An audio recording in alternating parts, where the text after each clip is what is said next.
Muito bom dia, meus irmãos. Vamos abrir as nossas Bíblias no livro de Mateus, capítulo 7.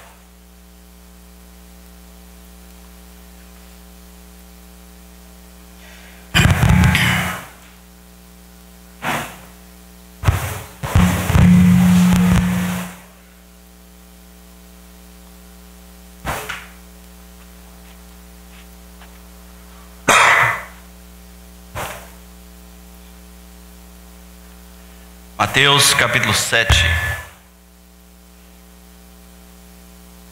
a partir do versículo 1 diz assim: Não julgueis, para que não sejais julgados, pois com o critério que julgardes, sereis julgados, com a medida com que tiverdes medido, vos medirão também.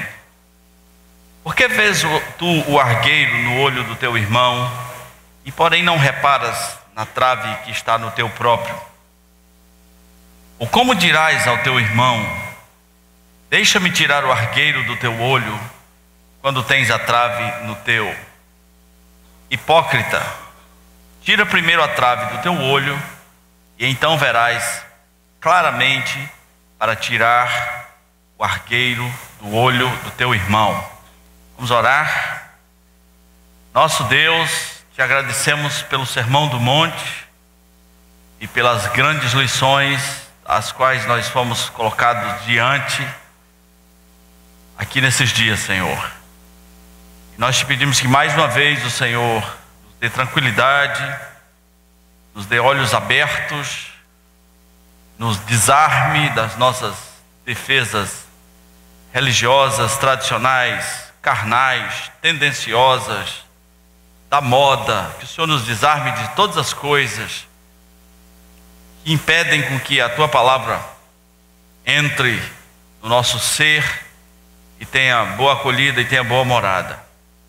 Que a Tua palavra hoje seja levada a sério mais uma vez. Nós pedimos em nome de Jesus.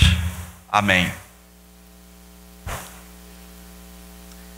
Então, estamos continuando essa série sobre o Sermão do Monte, e hoje estamos diante dessa palavra que nos diz para não julgar. Não julgueis, para que não sejais julgados. Inicialmente eu queria relembrar para você alguns fatos importantes sobre o que é o Sermão do Monte. O Sermão do Monte é uma outra lei, é a lei dos filhos de Deus, é o manifesto cristão dado por Jesus ali no monte. E ele tem alguns objetivos muito claros. Um deles é ampliar a lei de Moisés, porque nós podemos estar muito presos à letra da lei e esquecer o ser humano contra quem a suposta lei vai ser aplicada. Ele tem o objetivo de combater a hipocrisia, de combater a religiosidade sem discernimento, sem sabedoria, sem inteligência.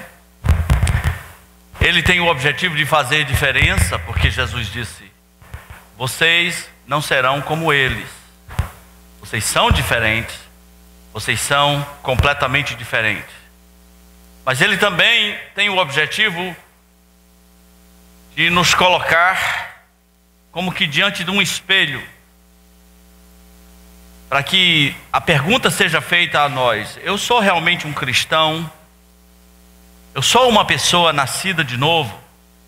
Se você lembra desde o começo, o Sermão do Monte não é um conjunto de condições para entrar nos céus. Caso contrário, todo mundo iria para o inferno. O Sermão do Monte é um conjunto de características de pessoas que vão para o céu. Pessoas que nasceram de novo e estão desenvolvendo em suas vidas essas características.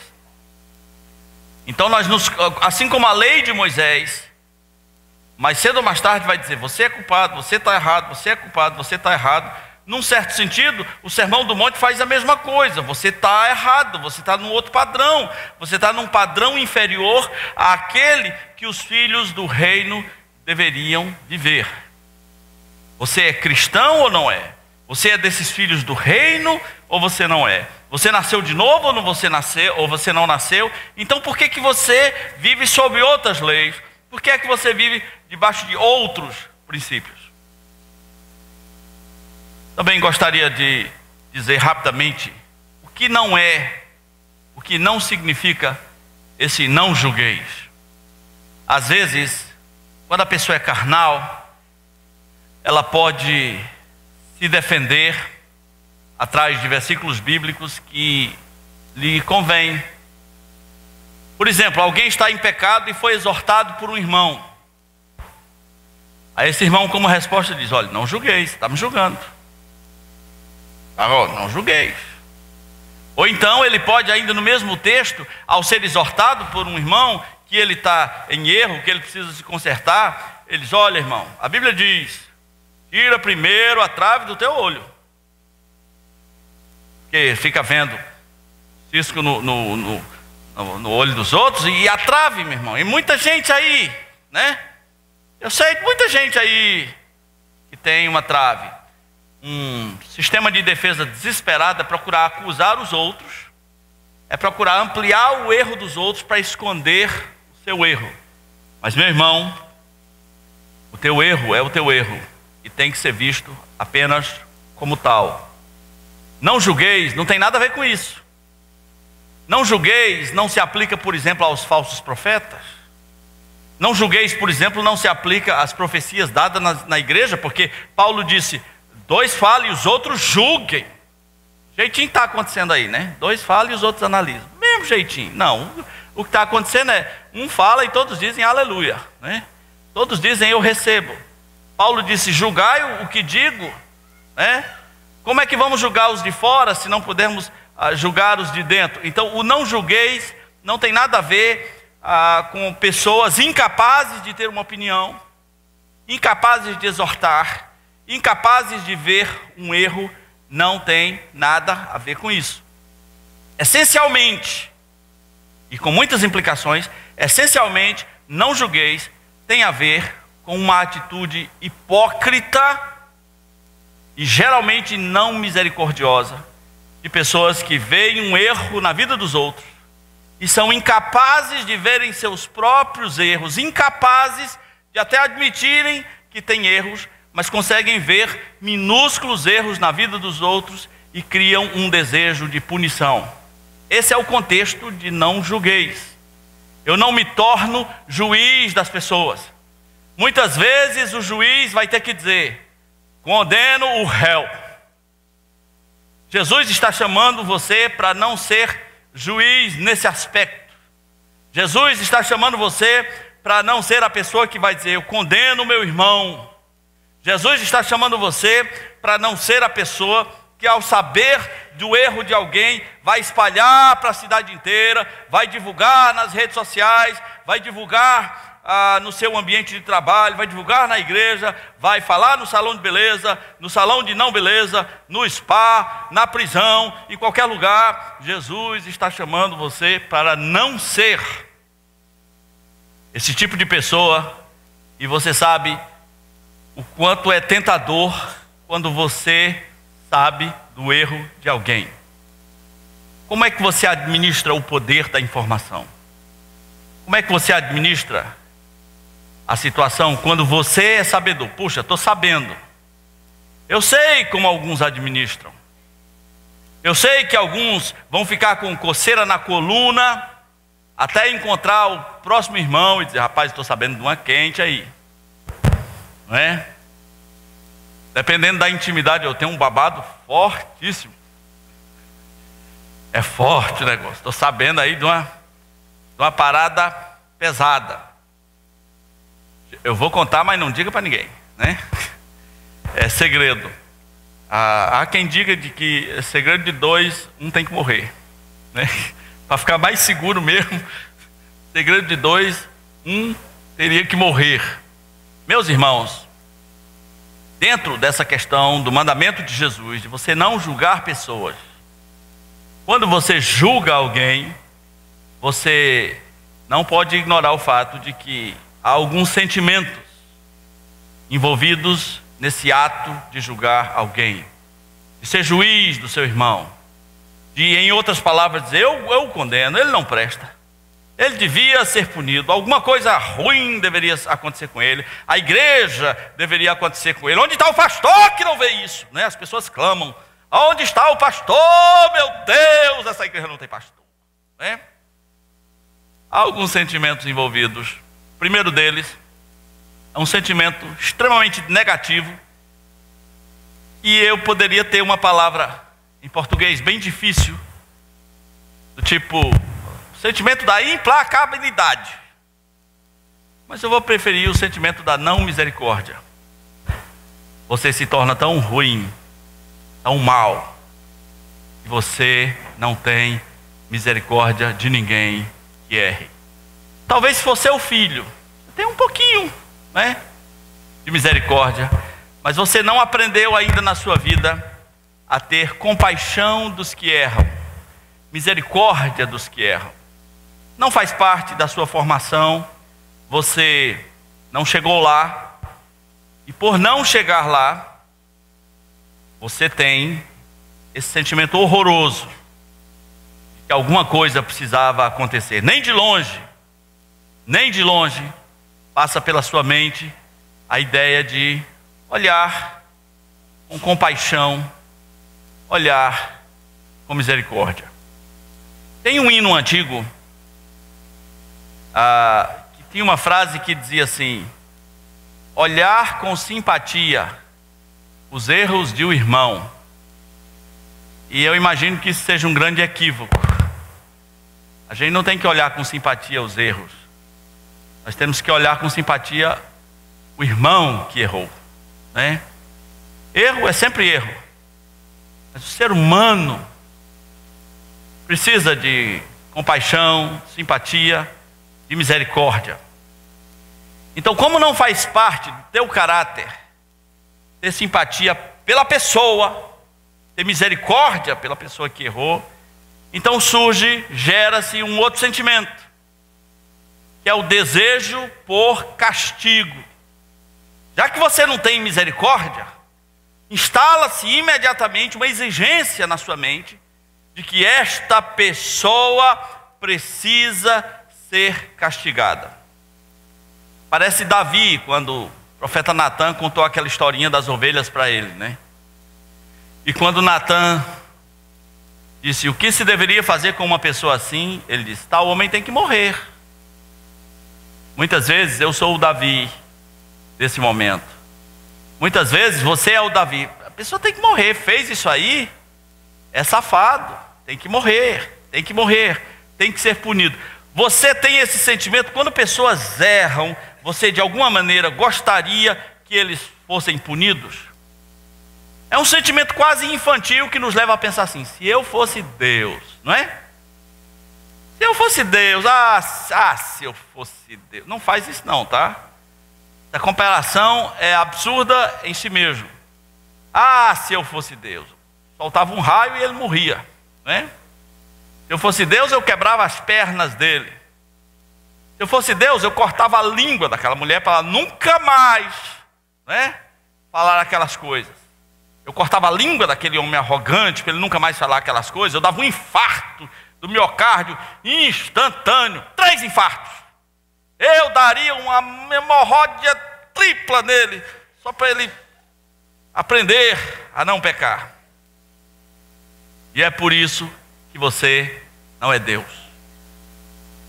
É exatamente, porque a palavra de Deus diz assim, que Deus é misericordioso e assaz benigno e longânimo e tardio em irar-se. Não é o Deus que você gosta. Ele gosta de você assim, é por isso que ele gosta de você, mas ele não é o Deus que você gosta. Um Deus tardio em irar-se. Você gostaria que ele se irasse logo, punisse instantaneamente, resolvesse as coisas com a velocidade de um choque elétrico. Mas não com você. E quando você erra, aí você quer misericórdia. Aí você quer amor, simpatia, você quer ser tratado muito bem. Um terceiro sentimento vindo disso tudo, como provavelmente o castigo não vai acontecer, então você se torna um ser cheio de raiva. Um legalista é uma coisa, meus irmãos, mas um legalista raivoso é bem pior. Você vai ficando amargo, você vai começando a sentir a dor do não castigo do pecado dos outros. Um falso sentimento de justiça se instalou dentro de você. Você quer sangue, você quer morte, você quer pernas quebradas, você quer empresas falidas, você quer uma doença venérea no sujeito que vive na imoralidade. Você quer, mas não vai vir. Não no seu tempo, não na tua hora, não no teu jeito. E aí você fica com ódio. Como você não pode dizer, e sua consciência não permite dizer que você está com ódio de Deus por não ter punido pessoas em pecado, você vai ficar com ódio do irmão e de todos aqueles que fraquejarem, como se você não fraquejasse. Além dos sentimentos envolvidos, Jesus nos leva também a pensar numa perguntinha básica, quando julgamos os outros, quando vemos um defeito nos outros. E a pergunta é: qual é o critério que você está usando? Muito cuidado com o critério. Jesus usou a palavra critério e a palavra medida. Ele disse: olha, não julga não se apressa não, meu irmão. Porque com o critério que você julgar, você também vai ser julgado.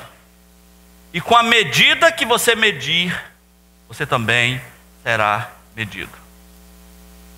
No meu primeiro ministério oficial, quando eu falo oficial é depois de ter saído do seminário, havia uma pessoa na igreja, muito jovem, e essa pessoa dizia assim: olha, eu queria ser pastor. Se eu fosse pastor, comigo era no chicote. Também que eu não sou pastor. E se eu fosse, eu acho que às vezes os pastores são mal. Pastor, o senhor é muito amoroso, o senhor tem o coração muito mole. Ele achava que eu tenho o coração mole. Ele achava que eu tenho o coração mole. Oh, se eu fosse pastor, o pessoal ia crente sem vergonha, expulsar tudinho da igreja. O que Deus fez com ele? Transformou ele num pastor. E hoje ele sofre o inferno. Primeiro, ele não é aquela pessoa tão carrasca quanto ele pensava que ele era. Deus o transformou em um pastor. E agora? Como é que faz? Não é? Jesus diz: critérios. Qual é o critério que você usa? Qual é o critério que você usa? Com o mesmo critério que você julgar, você vai ser julgado. Com a mesma medida que você medir, vão medir você também. Então, quando alguém erra, será que eu não estou sendo desproporcional no meu julgamento, na minha crítica, no meu veneno, no meu desejo de castigo? Sabe o que Jesus está dizendo com esse negócio de critérios e medidas desproporcionais? Ele está dizendo assim: vai chegar a tua vez, negão. Não é? Vai chegar a tua vez, negona. As louras estão envolvidas, tá? Vai chegar a sua vez. Ou seja, quando você errar, já que você é assim tão duro, já que você é assim tão não misericordioso, quando você errar, vão fazer a mesma coisa com você.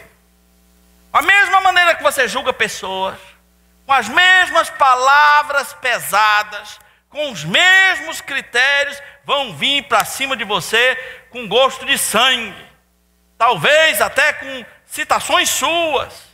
As pessoas gravam as coisas nessas horas, né? As pessoas dizem: cadê? Cadê aquele que dizia, e agora? Né?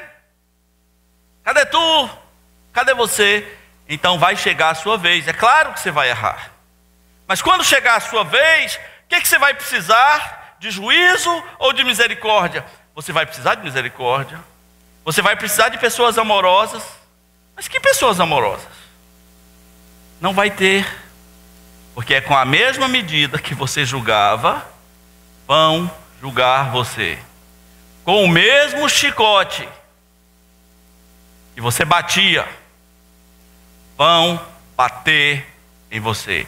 Então toma muito cuidado quando vir alguém errando.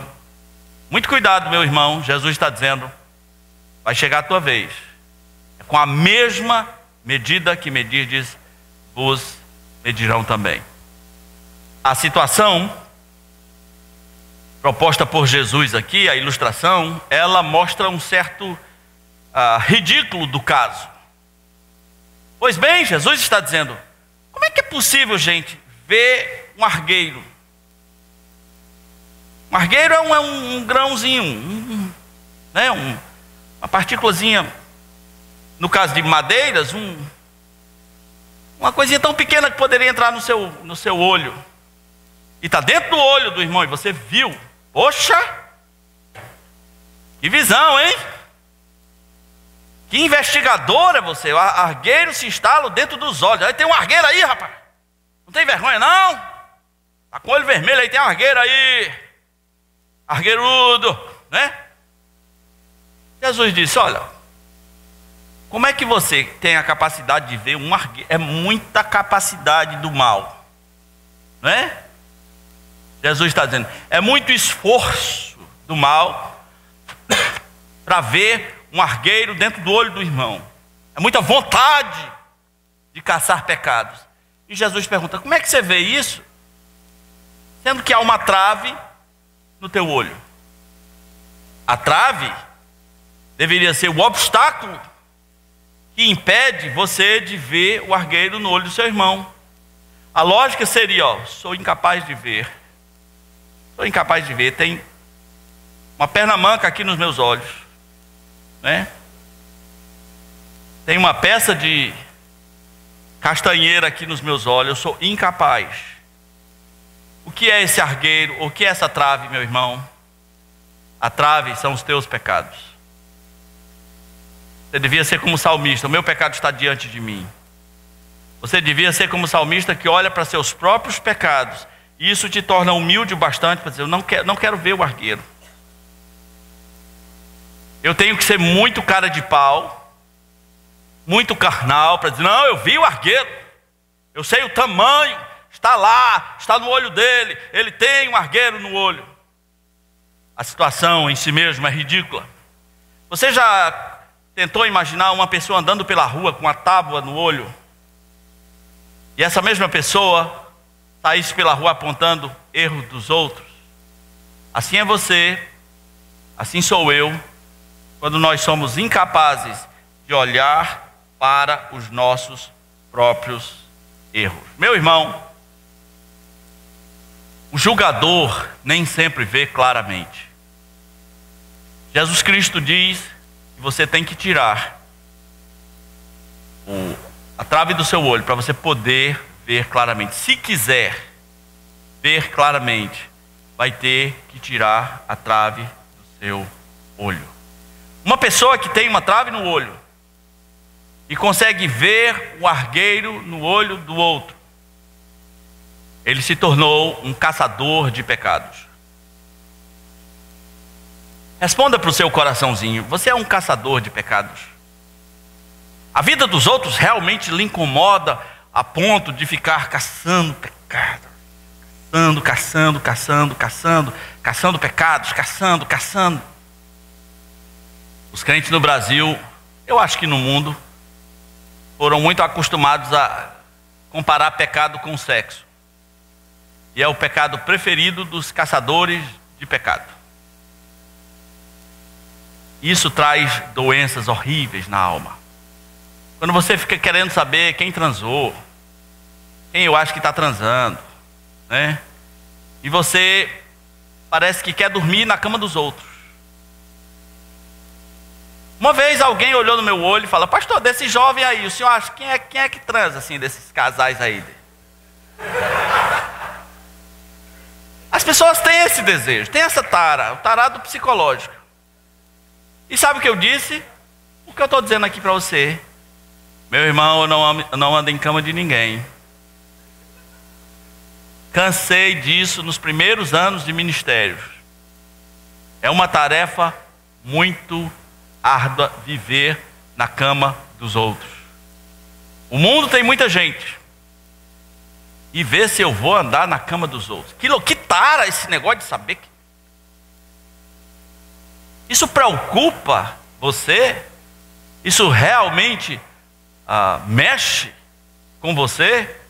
Que coisa, não se torne um caçador de pecados. Eu estou falando desse pecado. Isso não quer dizer que a gente concorde com pecados e não queira tratar o pecador, não queira acolher o pecador, não queira exortar o pecador. Eu estou falando dessa loucura, dessa piração de querer saber da vida dos outros o tempo todo, e isso tira a sua paz.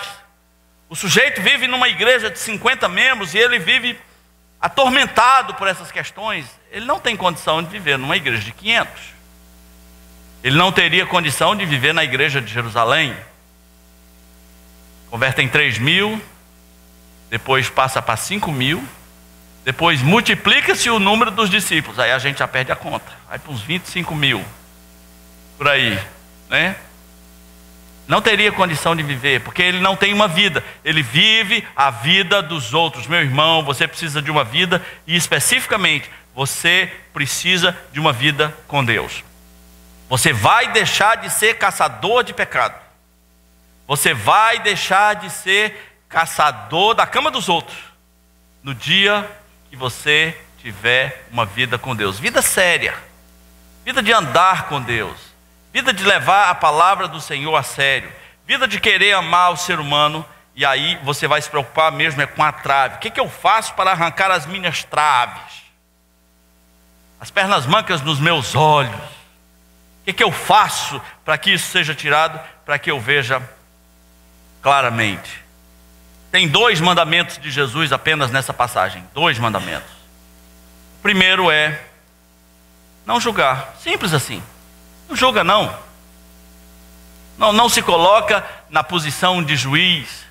Não seja como alguém que, em outras palavras, está dizendo: eu condeno. Eu condeno. Esse é o primeiro mandamento do texto. O segundo tem a ver com o que você deveria fazer primeiro. E o que você deveria fazer primeiro seria: tire sua trave. Essa lógica de Jesus é esquisita, né? Mas ela até tem um alinhamento com os ditos populares. Um dos ditos populares que gosto em relação a isso é: quando você vê vir a barba do vizinho queimando, coloque a sua de molho.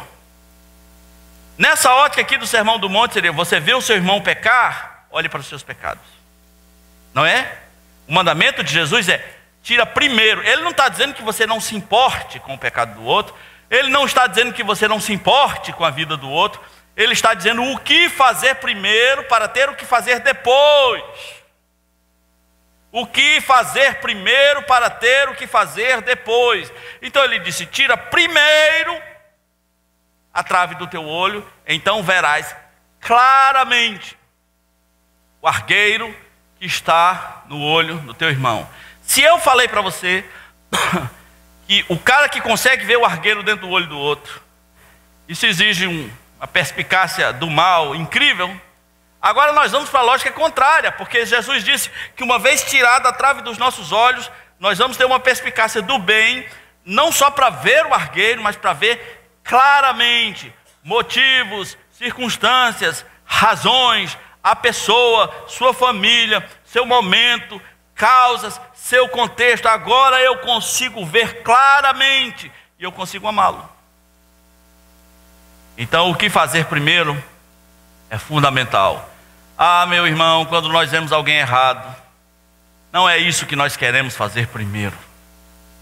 Lá na nossa consciência, quando nós vemos alguém errado, a gente não pensa assim: poxa, fulano errou, mas quais são os meus erros?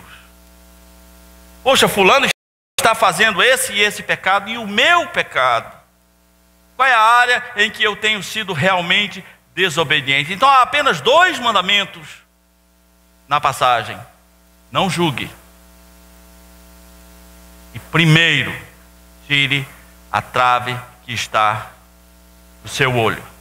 Há nessa passagem também, meus irmãos, um grito de Jesus. Os manuscritos originais não têm pontuação. Então eu acho muito engraçado quando eu vejo pessoas, né, indo na minha casa falar sobre pontuação e formas que o texto original foi escrito. Nem pontuação, nem maiúsculas e minúsculas. Mas os nossos tradutores, todos eles são obrigados a fazer alguma coisa com a palavra hipócrita do versículo 5. Olhe para o versículo 5, veja aí a palavra hipócrita. Eles são obrigados, pelo contexto, a colocar uma exclamação. Não dá para não colocar. Não é um vocativo assim, hipócritas, hipócritas, né? É diferente. Tem uma exclamação. Então toda vez que a gente se encaixa em alguma dessas características de julgador, Jesus está dizendo para nós, hipócrita. Toda vez que eu agi sem misericórdia em relação ao meu irmão que errou, Jesus Cristo está dizendo, hipócrita. Toda vez que eu desejei castigo, punição, Jesus está dizendo, hipócrita. Toda vez que eu fiquei com raiva, eu nem sou Deus, mas fiquei com raiva porque alguém caiu. Então Jesus está dizendo a mim, hipócrita, você não tirou suas traves, você não tem capacidade alguma, você não tem o microscópio do amor para ver o argueiro lá no coração, lá no olho, lá na vida, com todas as situações, com todas as implicações envolvidas, hipócritas. É um grito de Jesus. Meus irmãos, qual é uma das coisas mais difíceis na nossa vida cristã, no que diz respeito, como diria a nossa presidente, no que se refere a relacionamentos? No que se refere a relacionamentos. Uma das coisas mais difíceis é não ser o juiz das pessoas. Essa é uma decisão que você tem que tomar na vida. Do mesmo jeito que você decide casar, do mesmo jeito que você decide congregar regularmente, do mesmo jeito que você decide ser uma pessoa de oração, do mesmo jeito que você decide ser um dizimista, você tem que decidir, eu não quero ser juiz das pessoas. Eu não quero. Eu quero comparar tudo isso que Jesus disse com uma situação na qual que ele colocou tudo isso em prática, no julgamento da mulher adúltera, em João capítulo 8. Essa história de João capítulo 8 não podia ser mais clara, né? Primeiro, umas pessoas chegam para Jesus e dizem, olha, nós trouxemos aqui esta mulher, ela foi surpreendida em flagrante adultério. E a Bíblia diz que ela foi feita ficar em pé no meio de todos. Provavelmente, quem sabe até semi-despida. E eles disseram, e na lei de Moisés está escrito que tais pessoas, a mulher nem tem um nome, nem é uma mulher, nem é um ser humano, é tais pessoas. Na lei de Moisés está escrito que tais pessoas sejam apedrejadas. E você disse o quê? Eles estão trazendo uma pegadinha, uma daquelas pegadinhas judaicas. Judeu gosta de ter esses raciocínios duplos, para o bem, para o mal, para chegar a certas conclusões. Você diz o quê? Se Jesus dissesse, apedreja, então você gosta de matar pessoas? Se Jesus dissesse, não apedreja, então você gosta de desobedecer a lei de Moisés? Bem que a gente sabia, né? Bem que a gente pensou. Então eles querem pegar o amor de Jesus para transformarem Jesus em culpado, em uma vítima desse próprio amor. Jesus poderia dizer o seguinte, olha, hipócritas, na lei de Moisés também é dito que no caso de adúlteros, quantos devem ser apedrejados? Quantos? 2. Moisés também disse, apedreja o homem. Jesus poderia ter perguntado, cadê o homem? Mas Jesus não é esses advogados que ficam procurando falha no processo, data vênia, né?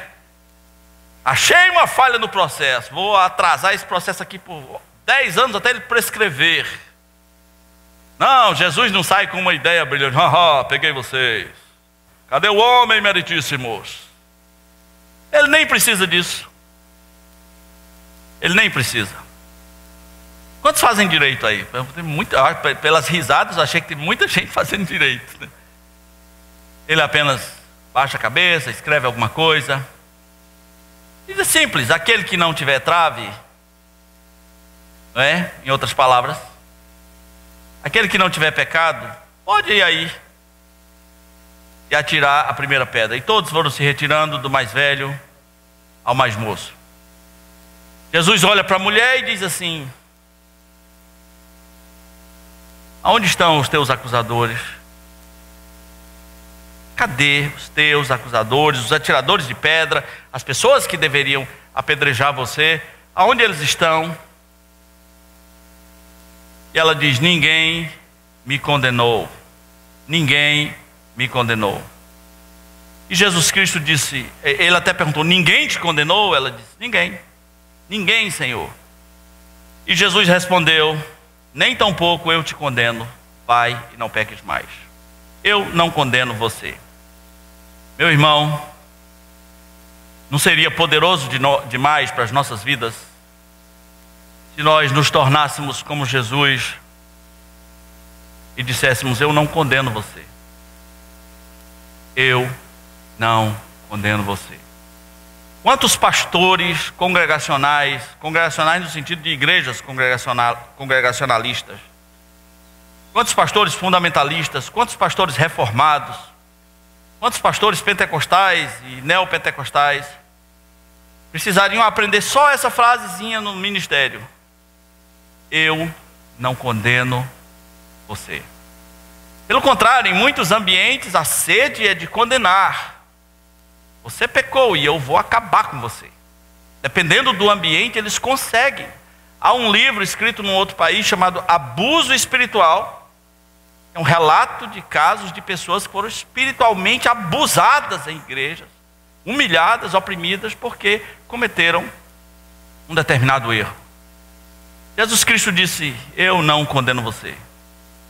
Você alguma vez já disse isso para alguém?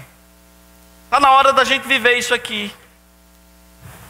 Jesus disse: eu não condeno você, porque Ele é Deus, Ele é um Deus de amor, e Ele veio a esse mundo para mostrar o seu amor.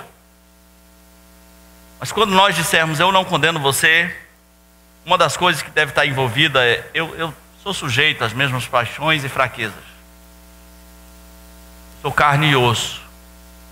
Eu sou mortal. Por isso eu não condeno você. Eu posso acolher você sem aprovar o que você faz. Eu não aprovo. Você precisa saber que eu não aprovo o que você faz, mas eu não vou ser o teu condenador. Eu não vou ser o teu juiz. Meu irmão, muitas vezes, quando pessoas pecam, o nosso amor por elas é colocado à prova. E é nessas horas que a gente descobre que não ama ninguém. Vacilou, a gente vai sim jogar a primeira pedra, a segunda, a terceira. A gente tem uma natureza de jogar pedras. Nós queremos que o outro se dê mal. Eu queria terminar hoje de manhã com um desafio bem maior do que todos esses que eu coloquei aqui. Talvez eu estou falando hoje para pessoas que foram vítimas de um julgador. Você pecou, pessoas te julgaram, alguém te julgou severamente, duramente. Palavras pesadas, pedras pesadas. Às vezes foi uma igreja julgadora.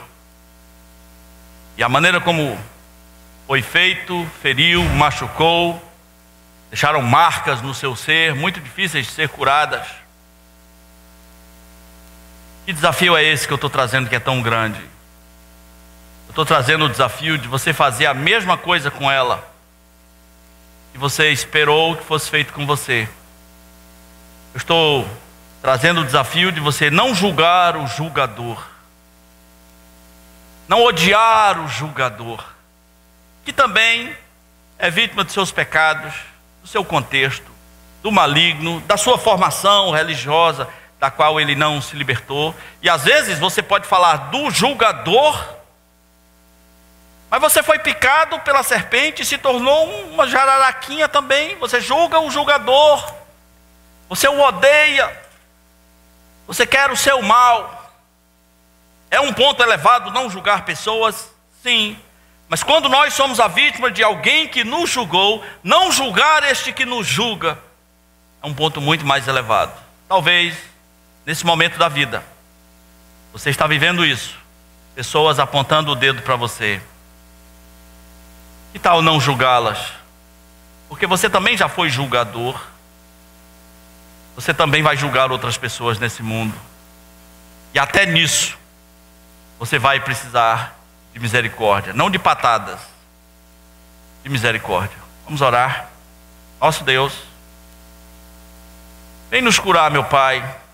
Sabes que somos julgadores por excelência.